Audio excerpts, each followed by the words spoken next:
대장동 이야기를 또 할게요. 소장, 중장, 대장동입니다. 일단 그 최신 뉴스 하나만 보겠습니다. 최재형 과거 대장동 로비 의혹 변호사의 2심 무죄 선고. 최재형이 판사일 때 있었던 일. 요즘 나오는 이야기를 보면 어떻게든지 거기 무슨 뭐 법률 자문이나 누구를 그 이재명 지사와 엮으려고 하는데 사실 이 핵심은 기득권 카르텔 이야기를 하는 거예요. 근데 지금 언론은 어떤 쪽이냐면 뭐 그들이 막 무슨 뭐 뭘 선임하는데 뭘 어쩌고저쩌고 돈을 많이 줬네 만에 이야기하지만 사실은 그건 이재명하고 아무 연관이 없어요. 근데 이재명과 연관을 지으려고 엄청 노력하면서 뭔가 의혹만 부풀리고 있는데 이재명 관련된 건 지금까지도 단 한 건도 나온 게 없습니다. 나올 리가 없지. 없을 테니까요. 이재명 지사가 이론이라도 받았으면 뭐 사퇴하겠다 이런 취지의 말씀하셨는데 사실은 받은 게 없었기 때문에 그렇게 강력한 말씀하셨다고 생각하죠. 나왔으면은 이미 그 전에 뭐 성남시장이든 경기도 지사든 뭐 잘렸겠죠. 그 보셨어요? 지난번 연휴 때 계속 캠프에서 이재명 후보가 경기도지사 출마했을 때 연설했던 장면들 동영상을 계속 이렇게 돌렸는데 SNS 돌더라고요. 그 장면에서 이 그 대장지구 여기 개발해서 본인이 어떻게 성공을 했는지에 대한 사례를 계속 연설을 통해서 얘기를 합니다. 그 자신감 있는 치적이라고 생각을 했기 때문에 업적이라고 생각했기 때문에 그렇게 홍보할 수 있는 거였고 그 사실이 또 기소가 됐잖아요. 허위사실 유포처럼 누군가가 또 뭐 태클을 걸어서. 근데 그때 탈탈탈 털리고 지금 문제없이 다 무죄가 된 상황을 또 건드리는 거는 어쨌든 의혹 부풀리기고 뭔가 오염시키겠다라는 건데 이것을 저는 이번에 아까 이제 검찰 얘기를 했잖아요.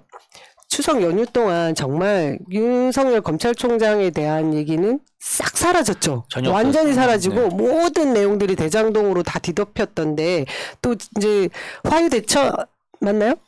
화천대유. 네, 이름도 어려워. 네. 화천대유에 대한 얘기를 시작하다가 이제 화천대유에 엮여 있는 사람들이 다 거의 다 뭐 지금 법조인 아니면 국민의힘 전 의원들이나 뭐 지금 현직이나 뭐 이런 분들이니까 갑자기 그 이야기도 사라지고 나중에 뭐 지금 자금 관계에 대한 얘기만 계속합니다. 그리고 그것도 문제가 없을 것 같으니까 왜 허가해준 공모에 의해서 시행하게 된 것들을 날짜에 대해서 또 태클을 계속 걸고 이게 확인이 된 사실도 계속해서 가짜뉴스로 5천만 원에서 553억, 뭐 557억 이 얘기만 계속하고 있거든요. 그래서 제가 이제 좀 탐문을 해봤어요. 주변에 정말 이게 우리 시민들한테는 어떻게 얘기가 들리느냐 귀에 그 얘기를 했더니 정말 그게 있더라고요. 이 중도층에 있는 분들은 그래 이 정도 개발 사업에 뭔가 엮여 있을 거야 이런 의심이 생길 정도까지 왔다. 그 단계를 얘기를 하더라고요. 근데 워낙에 이재명 지사가 그동안 해놓은 성과들에 대해서 믿는 분들은 아 이재명이 저렇게 안 했다 그러고 그렇게 뭐 무죄 판결이 난 거니 전혀 아무 문제 없을 거야라고 믿는 분들이 계시고 하지만 아까 말씀드린 대로 중도층에서 그냥 이도 저도 아니 아직 결정을 못 하신 분들한테는 분명히 그 의혹 제기가 약간의 의구심을 자아내게끔 하는 부분들이 분명히 있더라고요. 이게 굉장히 심각한 문제인데 파면 팔수록 정말 이게 국민의 힘 쪽의 토건 비리, 토착 비리다. 이 얘기를 저희가 더 세게 더 많이 좀 해야 될 것 같더라고요. 그러니까 이번에 부분도 보면 어떻게 보면 이재명 후보가 승리를 한 거예요. 무슨 얘기냐면 국민의힘 당직자라든지 뭐 김기현 대표를 포함해서 다 고발했잖아요. 이 얘기는 떳떳하다라는 것이거든요.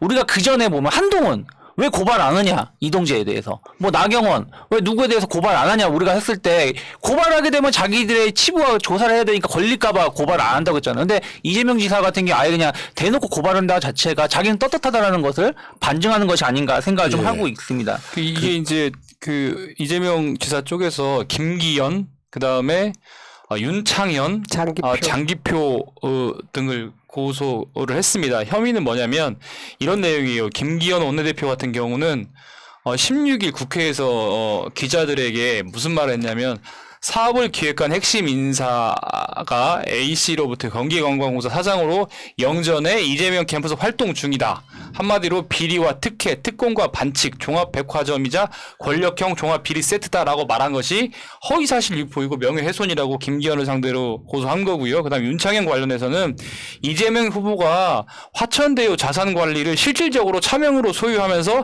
대장동 개발 사업을 불법적으로 진행하였고 부당한 이득을 취득했다라고 말한 거를 허위사실 유포로 고소하였고요. 그다음에 장기표 관련해서는 이재명 후보 아들이 화천대유 계열사 중 하나인 천화동인 1호에서 현재 재직 중이다라고 말하면서 고소를 했는데 방금 전에 평론가님 말씀해 준 것처럼 이것들이 다 허위사실이라고 생각해서 고소를 하신 거거든요. 근데 결국은 자신감이 있는 것이죠. 다 이게 진실에 그럼요. 반하기 때문에 이게 적극적으로 고소를 한 것이고 아마 말씀하신 것처럼 왜 고소고발 안 해? 억울하면 얘기를 맨날 했었는데, 억울하시니까 그냥 고소고발 했어요. 이게 사실이라고 사실이 아니니까. 예, 그런 거를 보면 단적으로 이거는 화천대유 사건 관련해서는 지금 이거를 떠드는 사람들이 오히려 그게 족쇄가 될 가능성이 매우 높아졌다. 지금 네. 이제 처음에 그 논란을 떠나서 이제 파고 보니까 대장동 개발이 원래 공영 개발이었어요. LH가 할 개발이었는데 맨 처음에 그랬죠.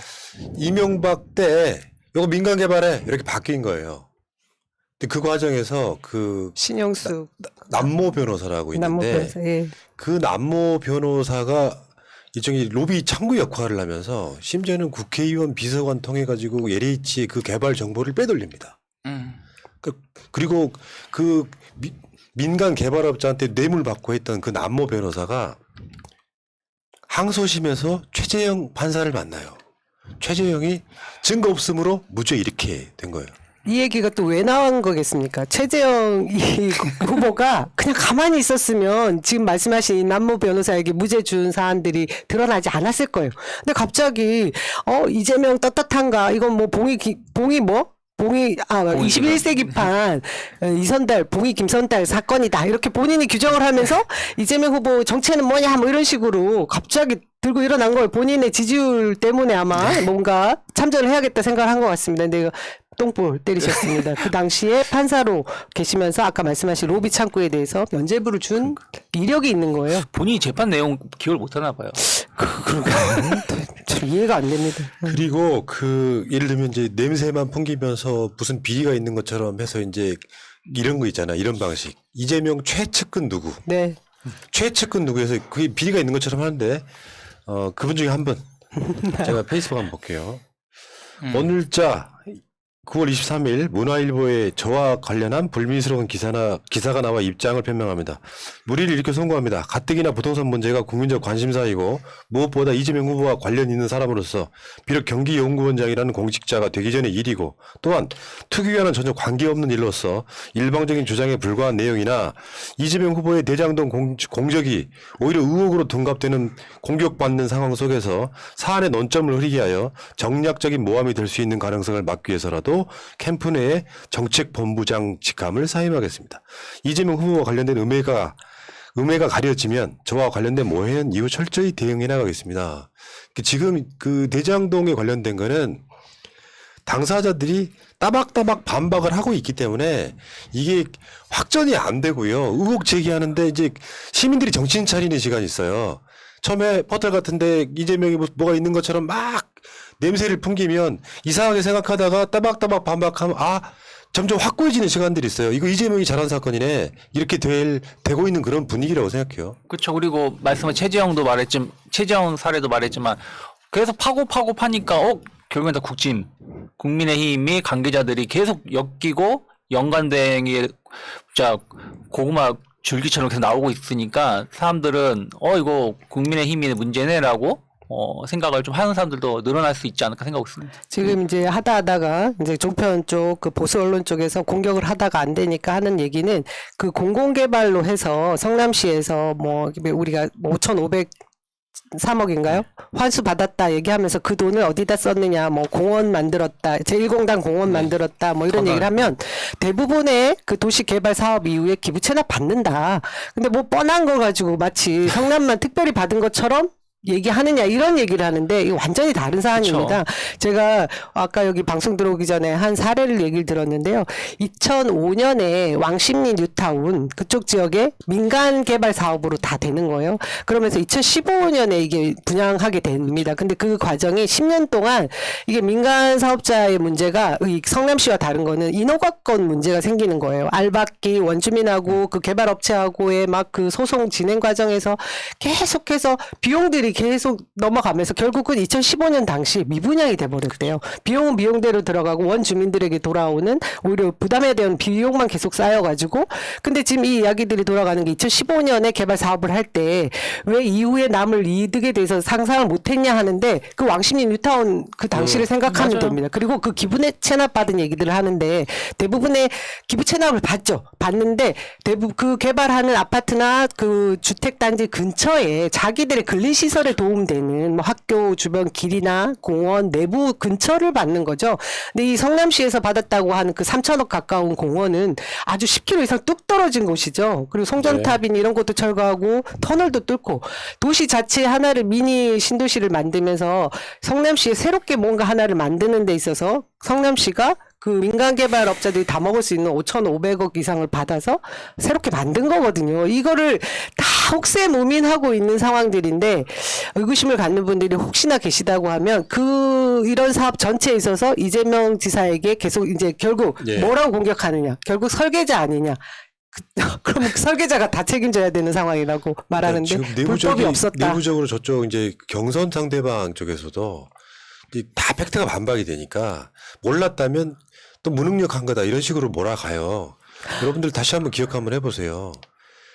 추미애 장관을 윤석열이 검찰이 흔들 때 아드님 수술 받고 휴가 연기하고 하는 과정을 사실과 다름에도 불구하고 카톡으로 휴가를 연장할 수 있다고 그렇게 한다는데 그리고 일반 사람들의 감정을 막 건드려요. 지금도 네. 마찬가지입니다. 이게 뭐 지금 국민의힘 등이 그 백드롭으로 하는 게 다 가짜 뉴스거든요. 수익률 뭐 1100% 이거 11,000% 불가능하고요. 11,000%. 현실적으로 투자금을 대비하면 우리가 언론에서 나왔던 숫자보다 훨씬 적은 수익률에 가깝고 왜냐하면 성남시한테 5,500을 뺏겼기 때문에 이 과정들을 갖고 계속 흔들어 대니까 이제 팩트 체크가 불가능하신 분들 입장에서는 뭐가 있네 이렇게 계속 가고 있는데 대개 보면 다 가짜 뉴스인데 이재명 캠프가 잘하는 건 그런 거 있어요.